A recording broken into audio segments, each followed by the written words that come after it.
Good afternoon, church. Good afternoon. I want to thank Reverend Howard so much for the invitation to be with you all today.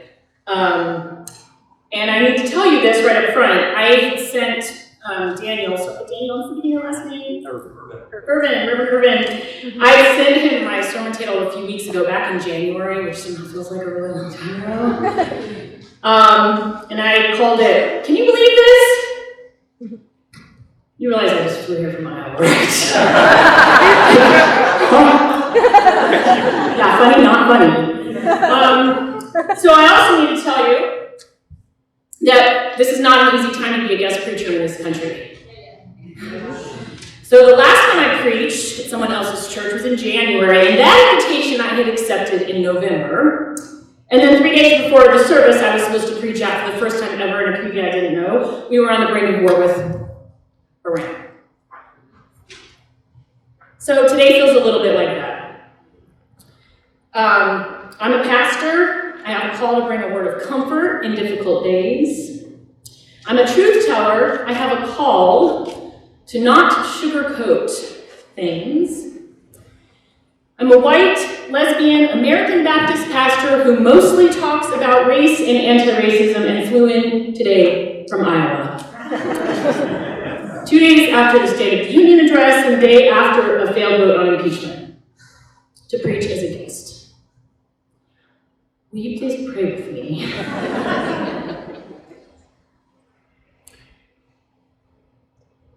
Spirit of breath and life, you are moving through this body.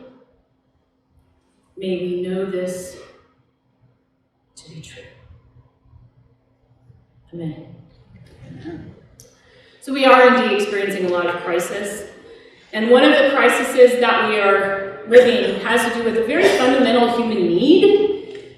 As human beings, we need to be able to believe things. We need that. We need to have beliefs. And it's not that we are kind of in a collective crisis of disbelief. It's actually, I think, a little bit worse than that. We're having a collective crisis of not even knowing what to believe. Collectively, even the existence of actual facts, let alone truth, have been so undermined in our collective body by bold repetition of so many lies uttered by some of the most powerful people in the world that we actually don't even know what to believe about something as basic as facts. And so it's no wonder then that among other causes of the instability, our institutions, which is where we live out our collective lives together, right? Whether it's schools, churches, governmental bodies, media, those are institutions where we collectively gather. It's no wonder they feel unstable to us. In fact, that's why Iowa feels so catastrophic, because we're experiencing so much instability that what might feel in a different time like a mistake instead sets off waves of panic about what we should believe, about what happened, about why it happened, and most importantly, about what it portends for what is going to happen, what our future might be like. Can you believe this? And so, friends, I am standing with you today, feeling as destabilized as I'm sure many of you do. And that actually makes me kind of glad, then, that I decided back in January that I wanted to preach about the resurrection. Because I need this word today. I think maybe we all do. Resurrection is one of the most important parts of our stories as Christians. Because it's the way that we claim a fundamental belief, an existential conviction that life will always have the final word over death. That God is with us in whatever happens next. Even as that same living God is with us in the now. Because we also are an incarnation people. It's in resurrection where we know transcendence, or maybe we should call it hope, or possibility, or future. Transcendence presents itself through our belief in resurrection, even when we are experiencing devastation and desolation. And I think this morning the text from Matthew then is asking us, church, to wrestle with a question. And the question is simply this: can we believe this? Don't answer yet. Don't answer that question yet. Don't ever answer a question until you're sure you know what it's asking. See, we can't answer that question until we understand and talk about what those women were doing at the tomb. Matthew just tells us they went to the tomb. But if you look at the Gospel of Mark tells us that these women, which by the way, their names were Mary and Salome. We should always say the names of those who bear witness. We should always speak the names of those who are regularly forgotten. Mary, and Salome were bringing spices. And so in Mark, it's very obvious that means they are expecting to find a corpse in that tomb, because the spices are to tend the dead. So let's notice. These three women are going to look death straight in the face. They're doing that while they are already also grieving deeply. They're going there while they are surely scared. I mean, think about it. They had just been known followers of a man who was just executed by the state, for crying out loud. And meanwhile, there's no way the prospect of a corpse couldn't have been unwelcome to them. To actually see and touch what they've lost in the form of a decaying and smelling body.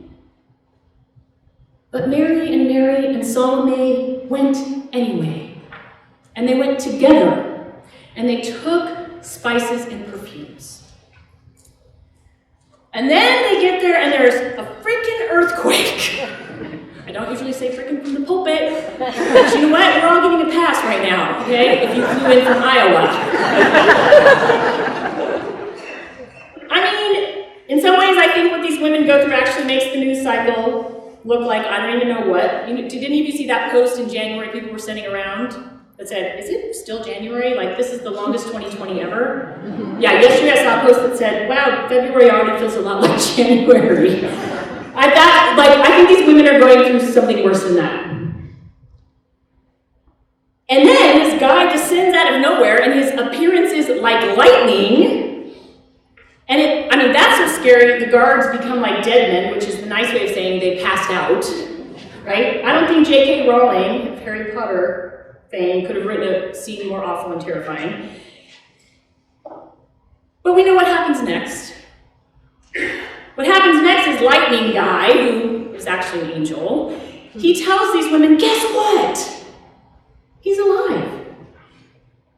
And not only is Jesus alive, he's on his way to Galilee, and you get to see him. Resurrection. The life-givingness of connection and community that these three women knew with Jesus, it's still there. So let's notice.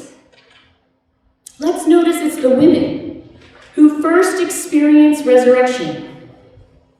And that happens not because they look away and pretend things aren't bad, but because they face the loss. They look directly at the violence. They touch the betrayal that they have just lived through. They bear witness to death. Can we believe this? Friends, our church is facing a question. And here is what the question is. Do we believe in resurrection strongly enough that we will actually get to experience it? That question begins with whether or not we will choose to join the women at the tomb. With whether or not we will choose to bear witness to almost unspeakable, nearly unfaceable truths. I'm in St. Louis because I've been working on very difficult questions of race and justice and white people, especially white Christians, for many, many, many years now. And in fact, lately I've been mostly focused on what whiteness has to do with how we're raising white children in this country and youth. And a central part of that story is about how white adults speak and teach and mentor and model, tell the truth or not, about real facts about racism in our collective lives, including in the church, but also outside of it. So let me tell you, it matters what you heard this morning. White adults speaking truthful words, white people and black people and people of color together speaking truthful words like you all did this morning, that matters for what comes next. Our young people need to hear us do that. But what I also want us to notice is that doing that is really difficult. That litany you all read today is difficult. It's not hard because we don't believe the facts of our collective racial history. It's hard because the truths of that history are so difficult to bear. Those truths require us to look at violence, to acknowledge betrayal, to feel loss, to bear witness to death. Because that's so much what our shared racial story is about in this country. From our origins with the enslavement of African peoples, the genocide and dispossession of indigenous peoples, the church's role in both of these realities, the wealth that was generated through that violence that still resides disproportionately in white America and in the church, and the horrifying grief that exists just below the surface and necessarily starts to come up if we begin to acknowledge that the church is part of that history. So I realize that I don't know you all, and I've already told you guest preaching can be really hard. So usually when I'm a guest, I try and move very carefully and make sure I really show first some love and warmth and kind of get vulnerable myself, show you my own heart is the way I think about it, before I get too heavy. Because race talk in this country, if it's true, always gets heavy. But you all are Presbyterian, which means I don't get a Baptist 30 minutes. So I have to go there fast.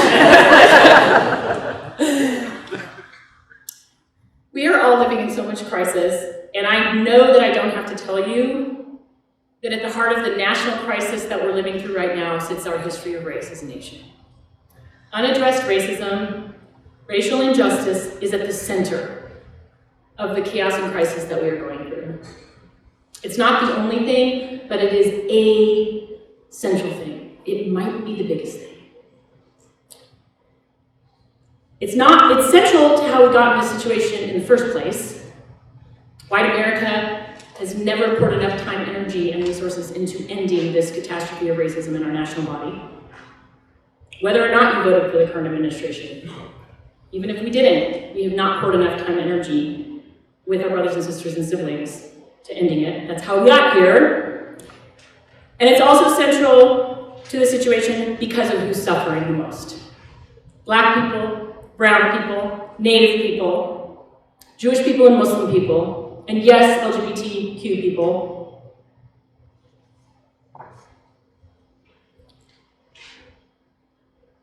And so the question for me this morning is, what does this all mean for us as the church?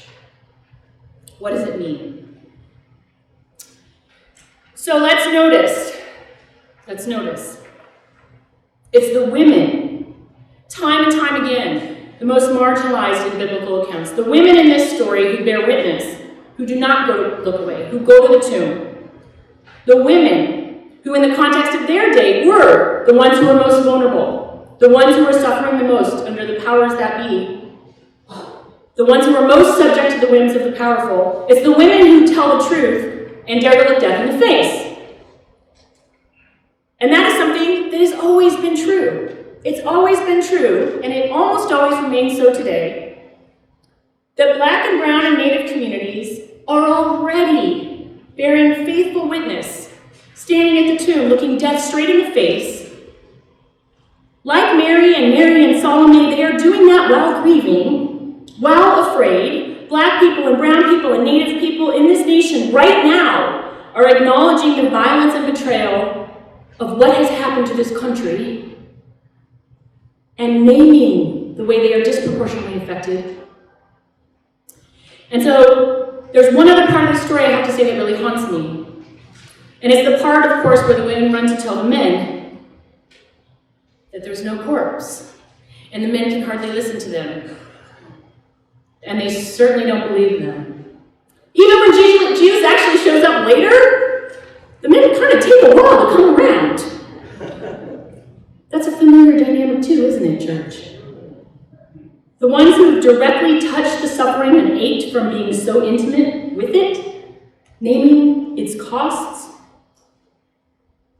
they believe it. And those who have not been, they respond with questioning and doubt. And so there's kind of a double tragedy actually in this gospel story. It's first a tragedy because the disbelief of those men disciples, and let me be clear, the women were disciples too, so the men disciples, their disbelief, first of all, was a profound breach of the community's relationships with one another. It was a betrayal of those women to disbelieve them like that. You just tell me something powerfully overwhelming about a story of loss, but now resurrection, and I say, nope, didn't happen. Oh. Can we have community if that happens? I'm not sure.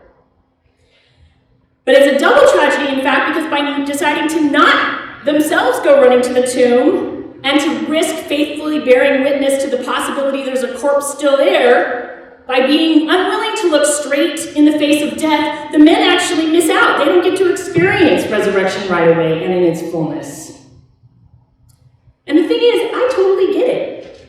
It's really hard to face death and destruction. It's even more difficult when you're already not sure there's any hope for life in the future. It's really difficult to do when the earth is quaking and they can't even count ballots right in Iowa. I know why the men disciples weren't there. Those men have been me, more often times than I'm proud to admit. And so, my friends, that's the real question for the church. Today, and in our community, and as we bear witness to this nation in crisis, will we, white Christians, me, JenniferHarvey, do I believe in resurrection strongly enough that we will decide to join our siblings of color at the tomb? Will we go there? Will we take our spices and our perfumes and bear witness with black and brown and native and Muslim and Jewish siblings and attend to the death and the violence that has actually devastated all of us? I know we're all hurting and suffering because of the crisis in this nation. And so here comes this stranger now asking you to talk about difficult things. I'm asking you, in effect, to come stand at the tomb. I'm only asking that, by the way, because people of color in my life have continued to ask that of me for a very, very, very long time, much longer than I actually have chosen to do it. And then actually this morning, an amazing thing happened. I got here and it turned out you all were already choosing to stand at the tomb together. And so I'm leaving here blessed by that choice, and I believe you're going to find resurrection. So let's notice. The ones faithful enough to go to the tomb, to the ones faithful enough to go to the tomb, these words have come over and over and over again, not just in Matthew and Mark, but throughout history. To those faithful enough to go to the tomb, these words have come from the God who is incarnate with us always. Do not be afraid. I know you're looking for Jesus. He's not here because he's been raised. And in fact, he's gone ahead of you and you're about to see him. That's my message for you. And so imagine these women, Mary, and Salome, disbelief, suddenly being washed over in a cascade of water of possibility in life. Despair and loss suddenly being transformed in their very bodies into hope and release. Tears of grief turning into the sobbing relief of release. Clinging from fear turning into hugs of celebration and connection. And I bet laughter. I bet those women started laughing uncontrollably when they heard that good news. Do we believe in resurrection deeply enough to go there? Carrying spices and perfumes as we do? I have to close with this story because it actually happened to me this morning at the Drury Plaza Hotel where I was staying last night. You're not going to believe this story. That's why I was rewriting my sermon at 12:30 and then the printer almost broke and then now it's in small font. I'm having trouble seeing it.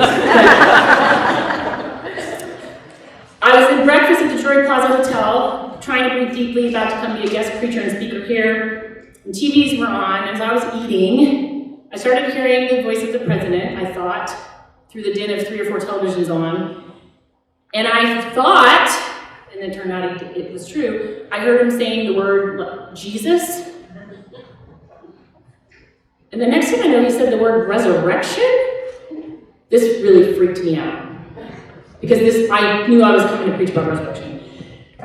And so I was like, what is going on? It was a very surreal experience. Remember, I just came from Iowa. And I got up, and I'm from the oldest of 7, so I'm kind of loud. All Harveys are loud. And I'm sure, I didn't mean to, but I think I stomped across the breakfast room at the Drury Plaza Hotel this morning.